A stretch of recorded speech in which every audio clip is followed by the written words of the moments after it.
함께 나누신 하나님의 말씀은 창세기 32장입니다. 창세기 32장 22절에서 25절까지의 말씀입니다.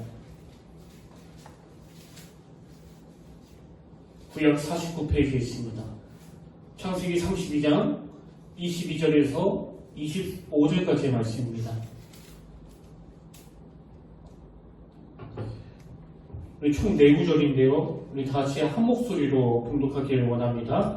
시작. 밤에 일어나 두 아내와 두 여종과 여러 아들을 인도하여 야곱 나루를 건널세 그들을 인도하여 시내를 건너가게 하며 그의 수로도 건너가게 하고 야곱은 홀로 남았더니 어떤 사람이 날이 새도록 야곱과 씨름하다가 자기가 야곱을 이기지 못함을 보고 그가 야곱의 허벅지 관절을 치매 야곱의 허벅지 관절이 그 사람과 씨름할 때에 어긋났더라. 아멘.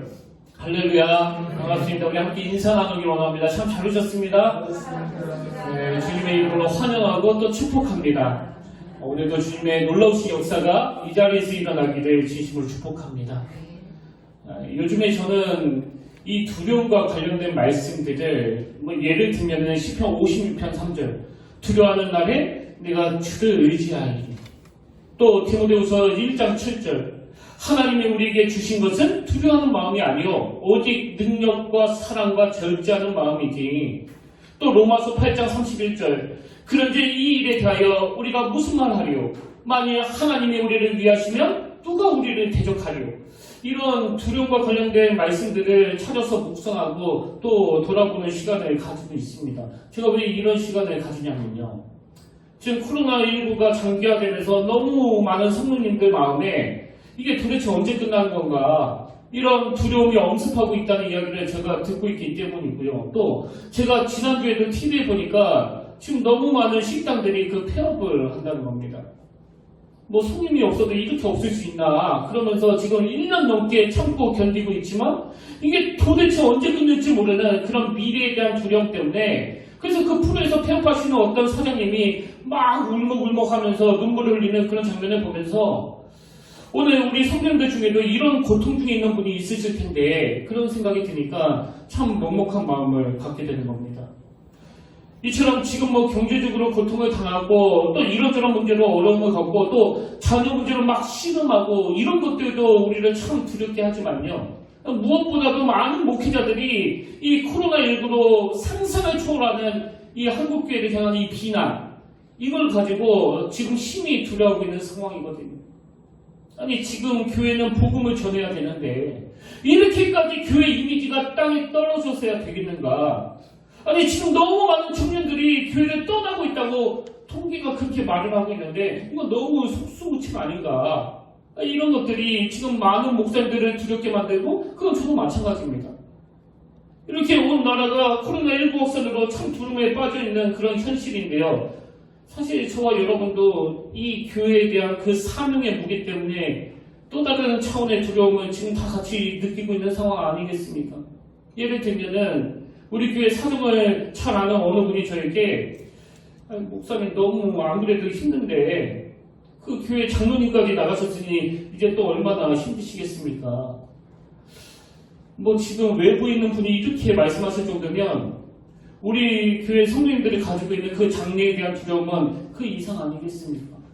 그래서 저도 지금 우리 성도님들 내면에 이 내재된 불안과 두려움이 크시겠다 그런 생각을 하는데요. 아마 이런 두려움의 문제를 따지자면 우리 평택교회에서 제가 가장 큰 두려움에 빠져 있을 거예요. 과연 우리 교회가 이 위기를 잘 넘어갈 것인가 어떻게. 모든 성도님들이 이 위기를 통해 오히려 더욱더 하나가 되는 그런 단추를 어떻게 제공하게 될 것인가. 제 안에도 이런 마음의 염려와 두려움은 피할 수가 없습니다. 그리고 또 우리 교회가 지금 매달 선교하고 있는 그 미자립 교회들이 있는데 앞으로 재정적인 어려움으로 인해 이 선교를 못하게 된다면 그 교회들이 더 힘들어지는 건 아닌가? 이 선교가 끊기면 안 될 텐데 이 선교에 대한 염려와 두려움도 인간적으로 제 안에서 일어나는 것을 부인할 수가 없습니다. 이런 것들이 제 마음의 두려움으로 자리를 잡다가 보니까 제가 계속 이 염려와 두려움에 관련된 말씀들을 찾아서 묵상하고 또 거기서 원리를 찾는 이런 일을 하게 되더라는 겁니다. 제가 오늘 본문을 설교 말씀으로 선택한 배경도 마찬가지 이유인데요. 오늘 본문의 주인공 야곱이 지금 굉장히 두려움에 빠져 있습니다. 극심한 두려움에 빠져 있습니다. 자, 본문 창세기 30장 6절 7절을 보십시오. 사자들이 야곱에게 돌아와서 이르되 우리가 주인의 형 에서에게 이른즉 그가 400명을 거느리고 주인을 만나려고 오더이다. 야곱이 심히 두렵고 답답하여 자기와 함께한 동행자와 양과 소와 낙태를 두 떼로 나누고, 여러분 이 말씀의 배경을 다 아시지 않습니까? 야곱은 지금 자기가 형 에서에게 저질렀던 그 20년 전의 실수, 형 에서의 장자권을 탈취하려고 했던 그 실수 때문에 형이 자기를 죽이려고 하는, 그래서 창세기 27장 41절에서 형 에서가 그의 아버지가 야곱에게 축복한 큰 축복으로 말미암아 에서가 야곱을 미워하여 심중에 이르기를 아버지를 곡할 때가 가까웠은즉 내가 내 아우 야곱을 죽이리라. 이렇게 야곱은 형의 살해 위협 속에서 야반도주 아저씨 집과 고향을 떠나가지고 그 20년 동안이나 그 타향살이를 하게 되는데요. 여러분도 잘 아시다시피 그렇게 긴 세월을 객지에서 보낸 이 야곱이 이제 나는 고향으로 다시 돌아갈 것이라고 결단을 하고 지금 고향을 향해 가고 있는 여정길 아닙니까? 그러니 지금 고향을 향해 가고 있는 이 야곱 입장에서 누가 제일 많이 신경이 쓰였겠습니까? 당연히 형 에서죠. 과연 형이 나를 어떻게 대할까? 예전처럼 나를 죽이려고 하는 그 마음이 변하지 않았으면 어떡하지? 바뀌었겠지? 이런 온갖 상상력을 가지고 불안해하고 있는 이 야곱에게 끔찍한 소식이 들려지는 겁니다. 형 에서가 무장한 장정 400명을 거느리고 자기를 만나러 온다. 이런 소식이 전해지니까 이게 야곱으로 하여금 엄청난 두려움에 휩싸이게 만든 겁니다. 사실 여러분, 이 야곱의 두려움과 답답함은 우리도 이해할 수 있는 거 아닙니까? 누가 이런 두려움에 빠진 야곱을 보고 하여튼 저 소심한 사람이라고, 고작 그것 가고 그러느냐고 이렇게 말할 사람이요 아무도 없습니다. 그건 너무 이해가 되는 두려움이에요. 근데 제가 문제제기하는 게 뭐냐면은 이 야곱이 가졌던 두려움이 너무나 이해가 되는 두려움 맞는데요. 근데 신앙인의 관점으로 봤을 때 오늘 본문에서 야곱이 저지른 그 치명적인 잘못이 하나 있습니다. 그게 뭐냐 하니까 지금 야곱의 머릿속은 온통 그 400명을 거느리고는 형 에서밖에 담겨있지 않는 겁니다. 이게 치명적인 잘못이라는 거예요. 혹시 이 자리에 그게 왜 그렇게 문제가 되지? 이렇게 생각하시는 분이 계시다면요. 그 마틴 로이드 존슨 목사님이 쓴 구약에서 찾은 복음이라는 책에서 이 질문에 대한 답을 잘 설명하고 있는데요. 한번 잘 들어보십시오. 야곱은 형 에서가 자기 자신을 빼앗을지 모른다. 내 처자식을 죽일지 모른다. 나까지 죽일지 모른다. 야곱은 지금 이런 것들이 위험한 상황이라고 생각했습니다. 근데 하나님은 말씀하십니다.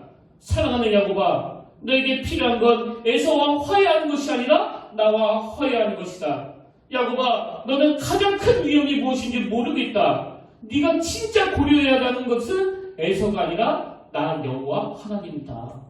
여러분 이 포인트를 아시겠습니까? 육신을 가지고 있기 때문에 그렇게 위협적으로 장정 400명을 이끌고는 형 에서에 대하여 아무렇지도 않을 수는 없습니다. 근데 어떻게 신앙인으로서 그 눈에 보이는 형 에서만 바라볼 수 있느냐는 거예요. 야곱이 어쩔 수 없는 연약함으로 그 형 에서가 보여질 때 이런 상황에서 일하시는 여호와 하나님, 그 하나님에 대해 기대하는 마음과 그 하나님의 신실하심을 바라볼 수 있는 눈, 이 두 가지가 같이 작동되어야 되는 거 아닙니까? 여러분 그 20년 전에 자기의 장기를 믿으며 형을 속이고 아버지를 속여먹다가 그게 부기장병이 돼가지고 야반도주 하듯이 도망치는 과정에서 그 돌을 베개 삼아 누워있던 비참한 자기를 만나주신 그 하나님이 지금 이 야곱 머리에서 떠올려줘야 되는 거 아닙니까?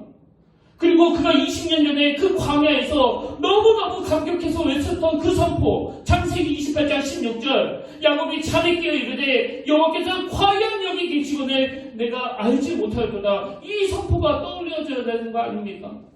근데 여러분 이 감격의 선포가 어떤 맥락에서 나왔냐면요, 바로 앞인 창세기 28장 15절 말씀 내용이 이렇습니다.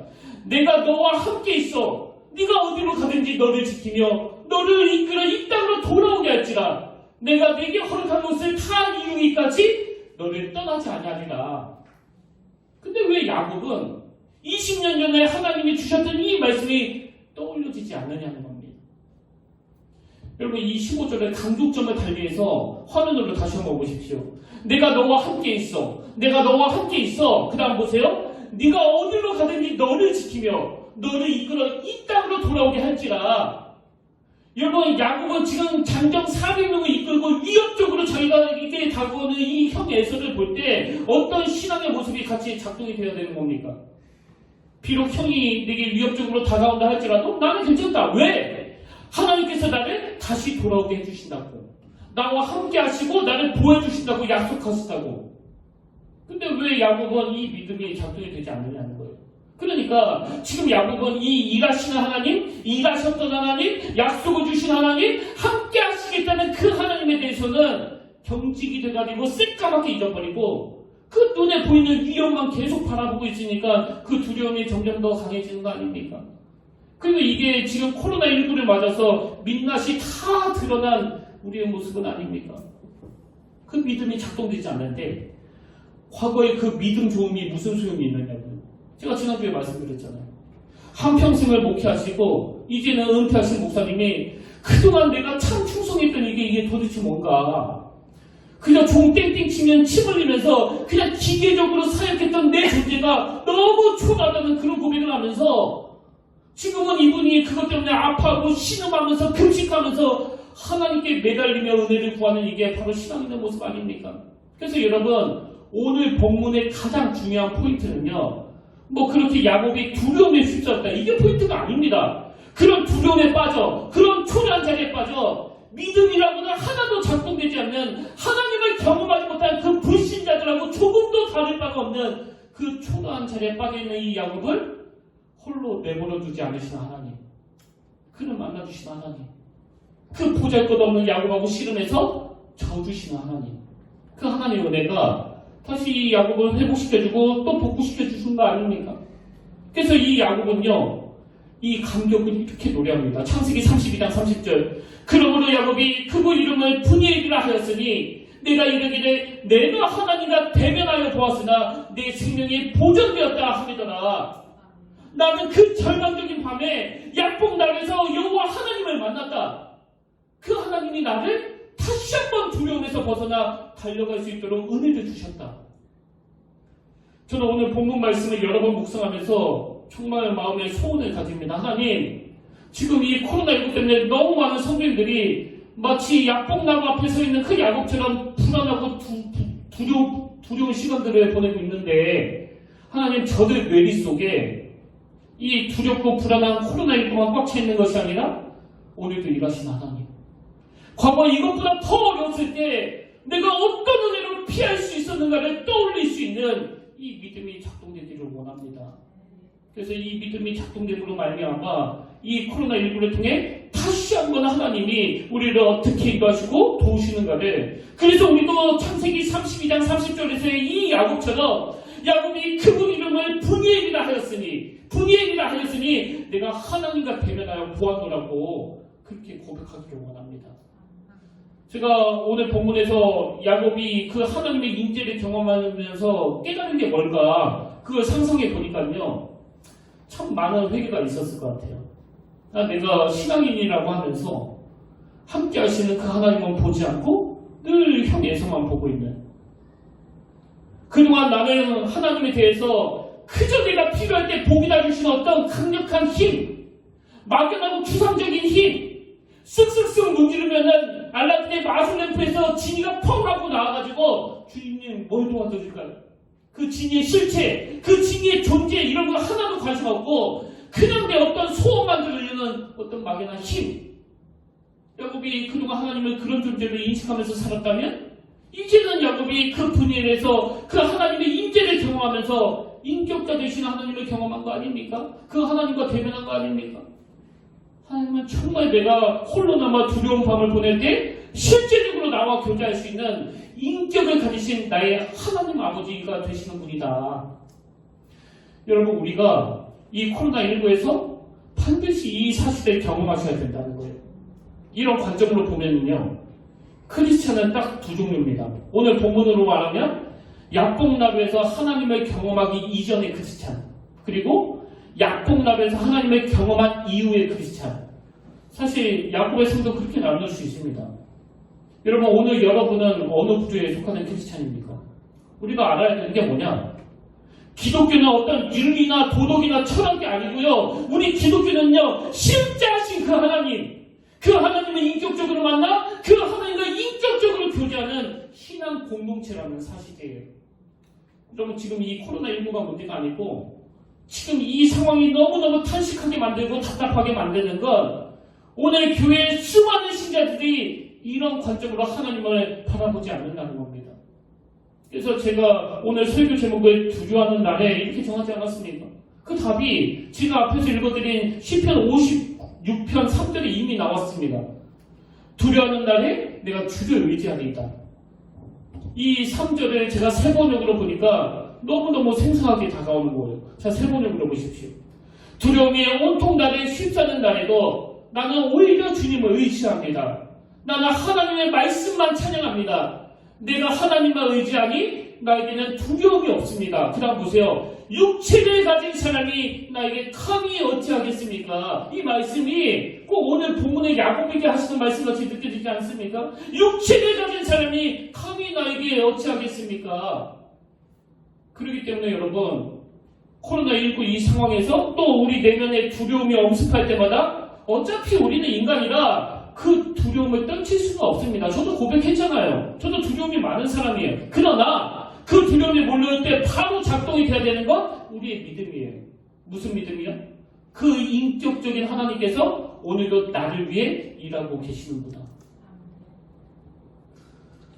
제가 어릴 때는요, 교회에서 그 어른들이 대화하시는 게 이게 무슨 뜻이지? 이게 참 알쏭달쏭하네. 어린 저로서는 이해가 안 되는 그 대화들이 종종 있었습니다. 뭐 예를 들면은 지금 두 집사님이 대화를 나누시는데요. 한 집사님이 경제가 너무 어려워. 요즘으로 치면 아이고 식당이 안 돼가지고 이제 문 닫아야 된다. 맨날 적자라 고민이다. 빚이 계속 늘어나고 있다. 막 이런 이야기를 토로하시면은요.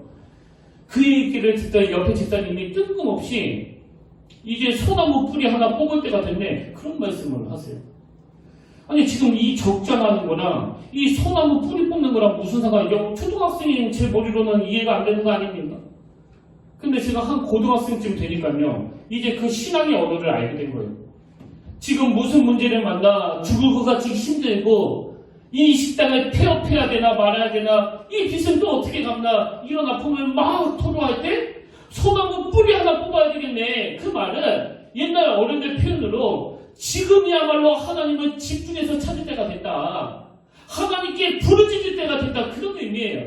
그래서 실제로 그런 어른들의 무용담들을 저는 어릴 때 많이 듣고 자랐습니다. 무슨 산에 있는 기도원에 가가지고 얼마나 절박하게 하나님을 부르짖었는지 그 소나무를 붙들고 밤새도록 기도했는데 아침에 보니까 그 소나무가 뽑혀있더라. 이런 류의 이야기들을 저는 어릴 때 종종 들었거든요.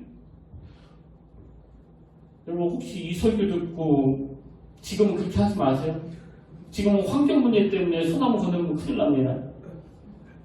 제가 이번 그 8월 달에도 그 공주에 있는 변호사 기도원에 다녀왔지만요. 한 밤 9시, 10시가 되면 막 온 산 전체가 막 울부짖는 것 같아요. 너무너무 갈급하게 복잡한 기도 안 합니다. 주여 은혜를 주옵소서. 주여 긍휼히 여겨주시길 원합니다. 처절하게 밤새 하나님께 부르짖는 그 어른들의 외침이 지금 코로나19로 인해 마치 야곱이 자기 눈에 보이고 있는 그 장정 400명을 이끌고는 애서만 보이는 그 상황에서 살아계신 하나님을 찾을 때가 됐고 또 부르짖을 때가 됐다는 걸 자각해야 된다는 겁니다. 제가 지난주에 하나님은 때때로 우리의 민낯을 다 드러내시는 분이다. 우리의 밑바닥을 다 드러내시는 분이다. 그래서 우리에게 있는 그 거품들을 다 거두어내기를 원하시고 참 비참한 자리에 빠져있는 자신을 돌아보게 하시는 분이다. 제가 그런 말씀을 드리지 않았습니까? 그리고 제가 참 부끄럽지만 제 민낯을 다 오픈했잖아요. 신학기 첫 학기 때 그저 교만에 빠진 저만 잘났고 저만 의식 있고 그래서 다른 신학생들은 다 가소롭게 여겨가지고 아니 어떻게 그 대자보에 반탄 추정하는 글을 적을 수 있느냐고 막 욕이나 하고 그 서점 책값 깎아달라는 그 대자보를 보면서 이 사람들이 정말 정신이 있나 이런 식의 막 제가 비판을 했지만 하나님이 저의 민낯을 다 드러내신 거 아닙니까? 너는 더하다고. 그래서 여러분, 제가 그 교회 서점 직원 앞에서 그 말로 다 할 수 없는 그 부끄러움. 혹시 여기 신학생 할인해 줍니까? 아니 왜 신학생이라고 할인해 줘야 되는데? 여러분 그 한마디가 저에게 13년이 지난 지금까지 왜 머릿속에 각인이 되었을까요? 그 하나님이 저의 민낯을 다 드러내 보여주심으로 말미암아 그것이 제게 얼마나 큰 영향을 미쳤는지요. 저는 그 부끄러운 기억이 떠오를 때마다 수백 번씩 수천 번씩 다짐하고 또 다짐했습니다. 절대로 내가 공짜를 바라는 목사가 되지 말자. 목사라고 어떤 특권 의식을 갖지 말자. 어떤 경우라도 성도들에게 뭘 요구하거나 바라지 말자. 그래가지고 저는 그 성도님들이 가끔 저에게 밥을 사주시면요, 목회자가 성김 받는 게 당연하지 그런 생각을 할까봐 제가 두려운 사람이에요. 그래서 저는 안 그런 일도 많았지만 웬만하면 성도님들과 같이 밥을 먹어도 제가 먼저 계산하려고 하거든요. 혹시 저한테 식사 대접 못 받으신 분 계세요? 오늘 사드릴게요. 이게 다 신학교 첫 학기 때 제 민낯을 드러내신 그 하나님 때문에 제가 각성하고 자각하게 된 거거든요. 여러분, 이게 바로 민낯이 드러나는 그 부끄러움이 주는 유익이에요. 그러나 여러분, 제가 신학교 첫 학기 때 그 교회 서점에서 제 민낯이 다 드러나서 제 밑바닥이 다 드러내서 수치를 경험했던 이것이 단순히 내가 자각하는 이 효과로 끝나지 않고 더 중요한 건 철저하게 이 초라한 내 신체가 드러남으로 말미암아 내 힘으로 목회할 수 있는 게 아니구나. 철저하게 그 하나님을 의지해야 되는 거구나. 그 하나님의 은혜가 아니고는 나는 부끄러운 자리에 빠질 수밖에 없구나. 이게 신학교 첫 학기 그 서점에서 제가 경험했던 부끄러운 민낯이 제게 주는 너무너무 소중한 유익입니다.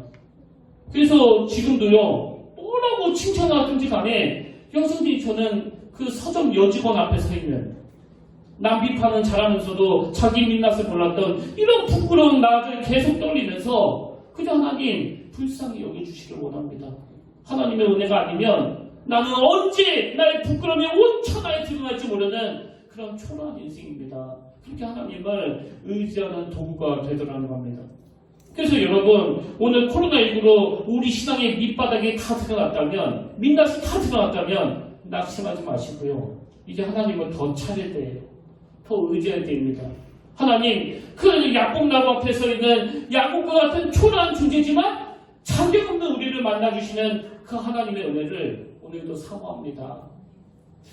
그 옛날 어른들이 자주 불렀던 찬양 중에요. 주 안에 있는 나에게 딱 근심이 있으랴 십자가 밑에 나가 내 짐을 풀었네. 여러분, 제가 전천량에 가만히 분석해서 보니까 이게 다 같은 얘기예요. 장정 400명을 이끌고 유협하는 그 형 예수를 볼 때 거기에만 몰두하지 말고 그 근심을 어떻게 하라고요? 하나님을 집중하는 데 써라. 주 안에 있는 너에게 어떤 근심이 찾아오면은 거기에 몰두하지 말고 그 근심을 가지고 십대가 앞에 풀어놓아라. 이게 다 같은 원리 아닙니까? 그랬더니 2절 가사는 내 평생에 잊혀지지 않는 그 은혜의 가사입니다. 그 두려움이 변하여 내 기도 되었고, 그 두려움이 변하여 내 기도가 되었고, 전날의 한숨 변하여 내 노래 되었네. 여러분, 내 힘으로는 장정 400명을 거느리고 오는 형 예수를 두려움으로 맞이할 수밖에 없지만 그 두려움을 하나님을 바라보는 쪽으로 사용한다면 우리 하나님은 우리의 두려움을 기도로 바꿔주시고 전날의 한숨을 너무나 기쁜 노래로 바꿔주시는 분이심을 여러분 믿으시길 바랍니다. 이 사실을 마음에 담고요. 이제 좀 더 구체적으로 두 가지 중요한 포인트를 나누고 말씀을 정리하려고 하는데요. 여러분, 우리가 두려움이 몰려올 때 정말 하나님께 집중하는 크리스찬이 되기 위해서는요. 첫째, 뭘 기억해야 되느냐? 하나님과의 관계 내지만 철저한 개인적인 문제임을 자각해야 한다는 겁니다. 이게 무슨 말인가 하냐면요. 자, 본문 창세기 32장 22절 24절을 다시 한번 보십시오. 밤에 일어나 두 아내와 두 여종과 열한 아들을 인도하여 야복나루를 건널때 그들을 인도하여 시내를 건너가게 하며 그의 소유도 건너가게 하고 그 다음에 야곱은 홀로 남았더니. 저는 지난 한 주 동안에 이 한마디요. 야곱은 홀로 남았더니. 여기에 너무나 많은 메시지가 담겨져 있는 겁니다. 야곱은 홀로 남았더니. 여러분, 그동안 이 야곱은요, 자기가 모은 재산, 자기의 가족들, 자기가 거느린 남자종, 여자종, 이런 것들을 자신과 동일시한 거예요. 그래서 이런 것들이 있는 것이 자기 인생 전체를 있는 거라고 생각하면서 살았던 거 아닙니까? 그래서 그 두려움이 많았던 거 아닙니까? 근데 여러분 다 아시잖아요. 자기가 가진 것들에 대해 집착이 많아질수록 그 두려움도 많아진다는 거. 그래서 여러분, 하나님께서는요, 야곱이 자꾸 자기가 가진 소유물에 대해서 집착하니까 하나님은 그것을 분리시켜버리는 거예요. 그리고 이게 바로 은혜라는 겁니다. 제가 여기 평택교회에 와서 지난 3년 동안에 내내 마음으로 되뇌이면서 하나님께 드리고 또 드렸던 그 기도는, 하나님, 제가 집착하지 않게 해주시기 원합니다. 교회 사이즈에 집착하지 않기를 원합니다. 성도 숫자가 줄어드는 것을 가지고 내가 뭔가를 잃은 것처럼 생각하는 이런 어리석은 자기에 빠지지 않기를 원합니다. 여러분, 다시 말씀드려요. 야곱이 자기가 가진 소유에 집착하니까 하나님은 그것과 야곱을 떼어놓는 거예요. 이게 야곱은 홀로 남았더니. 그리고 저는 지난 주간에 야곱은 홀로 남았더니 이 표현을 묵상하면서 오늘 한국교회가 정말 회개하면서 정신 차려야 되는 한 포인트를 발견했습니다. 여러분, 지금 우리 시대의 가장 큰 문제점 중에 하나가 그 그룹화예요. 그룹화. 저는 그 유튜브도 좀 안 그랬으면 좋겠는데요. 그거 알고리즘이라고 그러는데, 뭐 별 관심도 없는데 뭘 하나를 클릭하면 그다음부터는 이거와 연관되는 비슷한 것들이 계속 뜨는 거. 저는 그게 뭐 하나도 편하지 않습니다. 점점 나랑 같은 색깔, 점점 나랑 같은 생각, 점점 내가 좋아하는 사람들로 모이게 만드는 이 그룹화가 그 신앙생활에 있어서 너무나 나쁜 영향을 미친다는 거예요. 지난주에도 제가 말씀드리지 않았습니까? 지금 수많은 담임 목사님들이 1년 넘게 몸살을 앓고 계시다는 거예요. 아니, 교회 성도들이 주 안에서 성령 안에서 하나가 되는 것이 아니라 자꾸 그 부패로 나눠지는데, 담임 목사님들이 뭐가 그렇게 괴로우냐? 계속 이적분들이 와가지고, 아니, 왜 목사님은 그 광화문 집회 편에 서서 설교하지 않느냐고, 왜 광화문 이야기를 꺼내지 않으시냐고 그렇게 따지고 있고, 또 조금 있으면 저쪽 분들이 막 와가지고, 아니, 왜 목사님은 광화문 집회를 비판하지 않습니까? 왜 그 목사님을 비판하지 않습니까? 목사님도 같은 생각 아닙니까? 막 이렇게 공격을 해가지고 너무너무 힘들다는 거예요. 여러분, 저는요, 한편으로 그 성도님들이 이해가 돼요. 성도들이 그렇게 담임 목사님을 사랑하니까요, 왜 자꾸 그걸 확인합니까? 우리 목사님도 나랑 똑같은 생각을 갖기를 원하는 거 아닙니까? 사실 그건 본능 아닙니까? 우리 담임 목사님도 나랑 같은 편이겠지? 그 마음이 인간적으로는 너무 이해가 되는데요. 여러분, 그러나 꼭 기억하셔야 될 게 있습니다. 신앙은요, 단체가 아니에요. 신앙은 그룹이 아닙니다. 교회 공동체를 통해 하나님이 우리를 교회로 불러주셨지만, 그러나 궁극적으로 하나님 앞에서는 단체로 서는 거 아닙니다. 홀로 서는 거예요. 단독자로 서는 거예요. 야곱은 홀로 남았더니. 그래서 우리는 자꾸 물어야 되는 거예요. 내가 지금 하나님 앞에서 단독자로 서 있는가? 내가 지금 단독자로 하나님과의 그 친밀감이 이루어지고 있는 건가? 여러분, 큰 교회 다닌다고 내가 큰 믿음을 가진 게 아니라는 거. 내가 작은 교회 다닌다고 내가 작은 믿음을 가진 게 아니라는 거. 그런 의미에서 우리는 늘 사도 바울의 이 모습을 배워야 됩니다. 로마서 7장 24절. 오라, 나는 공고한 사람이로다. 사방을 보면서 누가 나를 건져내랴. 지금 수많은 사람들이 이 사도 바울을 에워싸고 막 위대한 지도자라고 인정하고 칭송하고 있지만, 여러분, 이 사도 바울은요, 그 그룹을 자기 신앙에 도입하지 않았습니다. 사도 바울은 늘 하나님 앞에 그 단독자로서, 그래서 이런 처절한 고백을 할 수 있는 거거든요. 이런 점에서 저는 로이드 존슨 목사님이 말씀하신 이 지적이 오늘 설교를 준비하는 내내 너무 마음에 와닿았습니다.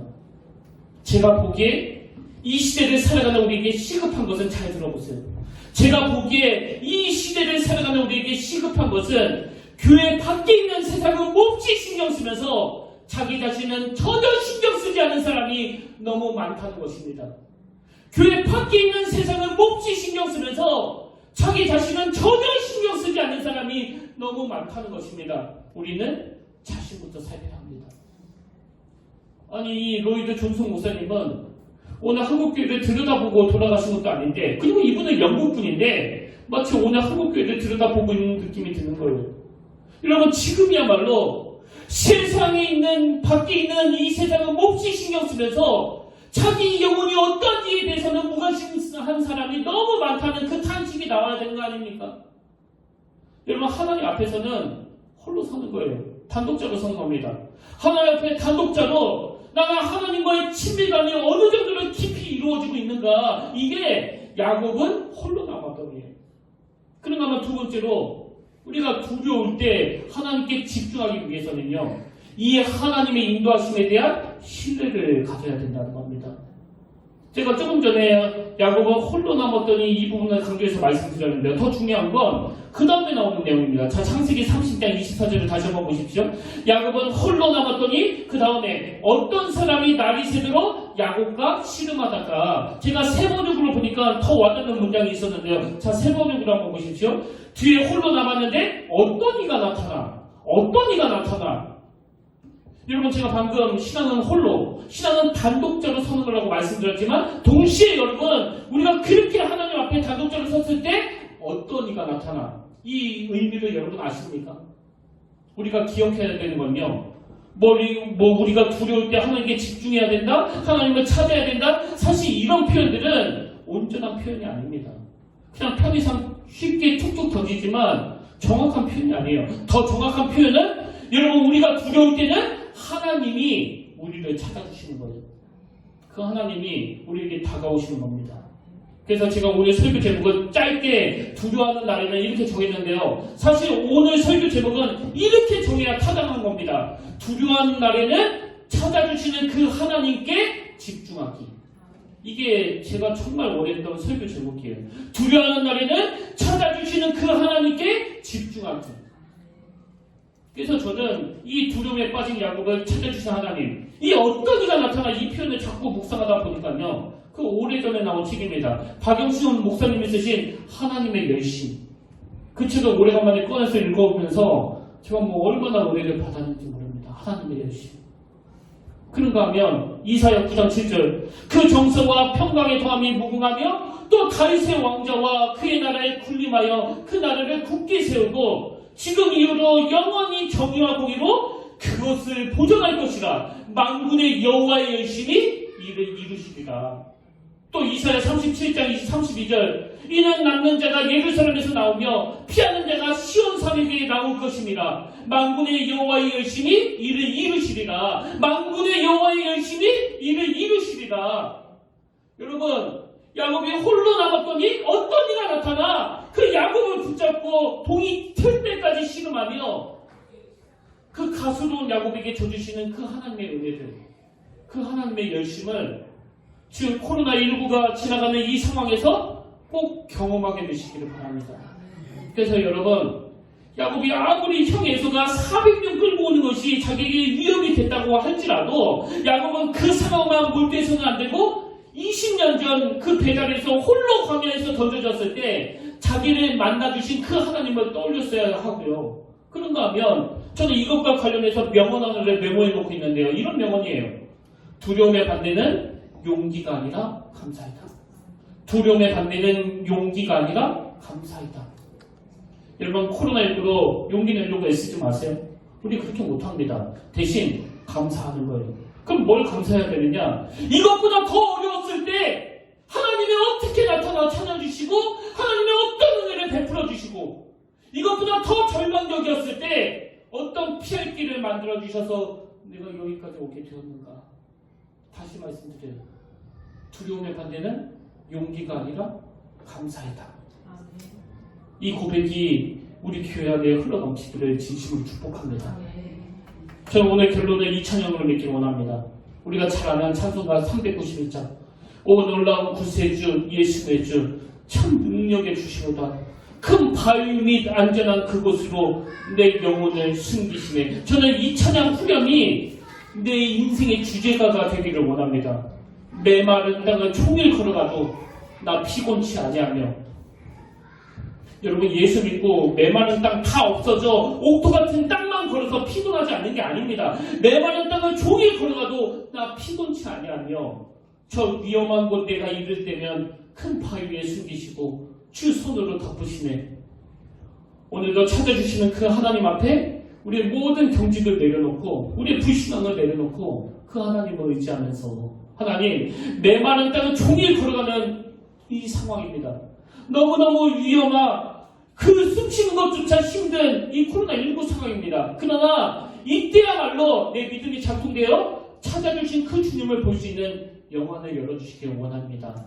우리 이 마음을 가지고요. 여러분 지금 낙심 중인 거 아는데요. 그래도 억지로 힘을 내셔야 돼요. 우리 억지로 힘을 내면서 우리 다 함께 이 찬양 하나님 앞에 신앙 고백하듯이 불러드리기를 원합니다.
주의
어려움에 봉착해 있습니다. 식당을 포함한 여러 자영업자들이 지금 너무나 가혹한 시간을 보내고 있습니다. 폐업하는 가게들이 늘어나고 있는 그 상황에 놓여 있습니다. 그런가 하면 한국교회는 말로 다 할 수 없는 수치의 자리에 빠져 있습니다. 마치 형 에서가 이 야곱에게 장정 400명을 이끌고 온 것 같은 그런 상황에 우리가 빠져 있습니다. 직면해 있습니다. 하나님 이런 우리를 불쌍히 여겨주시기 원합니다. 오늘 야곱에게 발견되는 그 연약함이 그저 눈에 보이는 형 에서가 데리고 오는 그 400명에만 마음이 온통 집중해 그것만 바라보고 있었다고 한다면 오늘 우리는 십자가 지신 예수 그리스도 못자국난 손으로 우리를 품고 기도해 주시는 그 주님을 바라보기를 원합니다. 20년 전 그 초라한 광야에서 그 야곱의 눈물을 닦아주시면서 여호와께서 과연 여기 계시거늘 내가 알지 못하였도다 이 고백을 가능하게 하셨던 그 하나님의 은혜를 우리도 누리고 또 선포하게 되기를 원합니다. 다시 한번 은혜가 주는 힘, 먼저 날 만나주시고 찾아주시는 그 하나님이 주시는 힘, 오늘 예배를 통하여 치유하시고 또 회복해 하시는 그 놀라운 은혜를 우리가 맛보게 하여 주시옵소서. 이번 한 주간 우리 모두가 다 그 은혜를 누리며 살아가는 믿음의 성도님들 다 되게 하여 주시고 이 위기의 때를 잘 이겨낼 수 있도록 힘과 능력을 공급해 주시며 특히 이 기간에 살아계신 하나님을 경험하는 귀한 시간이 되도록 함께하여 주시옵소서. 그렇게 인도하여 주시며 믿사오며 감사드리고 거룩하신 예수님 이름으로 간절히 기도드립니다. 아멘. 이제 우리 다 자리에서 일어나셔서 이 찬양으로 예배를 마무리하길 원하는데요. 이 땅의 황무함을 벗어서 하늘의 하나님 그 유를 베푸시는 주여. 저는 어제 이 찬양을 이 교회에서 홀로 부르는데 하나님이 우리 평택교회에 주시는 찬양 같아서 하나님이 우리 한국교회에 주시는 찬양 같아서 마음이 너무 뜨거웠습니다. 우리 가사를 마음으로 묵상하시면서 우리 뜨거운 마음으로 또 갈망하는 마음으로 이 찬양 함께 불러보기 원합니다.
주의 말씀 이 땅 새롭게 하소서.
하나님, 지난 엿새 동안 유난히 지치고 유난히 낙심이 되고 유난히 마음에 두려움이 많았던 성도님이 이 자리에 계시다면 아버지, 오늘 이 시간 예배하는 가운데 또 기도하는 가운데 단번에 회복시켜 주시는 그 하나님을 그들이 경험하게 하시고, 그런가 하면 이 어려운 상황에 믿음이 잘 작동되지 않아 그래서 그 상황만 몰두하고 집중했다면 이제 오늘부터는 이미 나를 만나주고 계시는, 이미 나를 찾아와 함께하길 원하셔서 문을 계속 두드리고 계시는 그 주님을 영혼을 열고 바라보게 하시며, 무엇보다도 하나님, 이것보다 더 어렵고 더 지금도 힘들었던 그 과거의 시간들이 다 기억나게 하여 주시옵소서.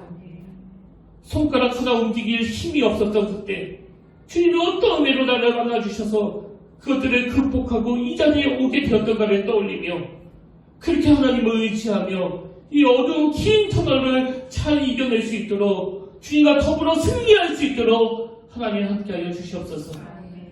이제는 우리 주 예수 그리스도의 은혜와 하나님 아버지의 다음없는 사랑과 성령님의 감동, 감화, 위로통 충만하심의 역사가 오늘 주신 말씀에 힘을 얻어 다시 한번 주목에 불끈 쥐고 은혜를 사모하며 그렇게 달려가기로 다짐하며 예배하는 모든 주의 자녀들의 머리 위에 지금부터 영원토록 함께 하시기를 간절히 축원하옵나이다. 아멘.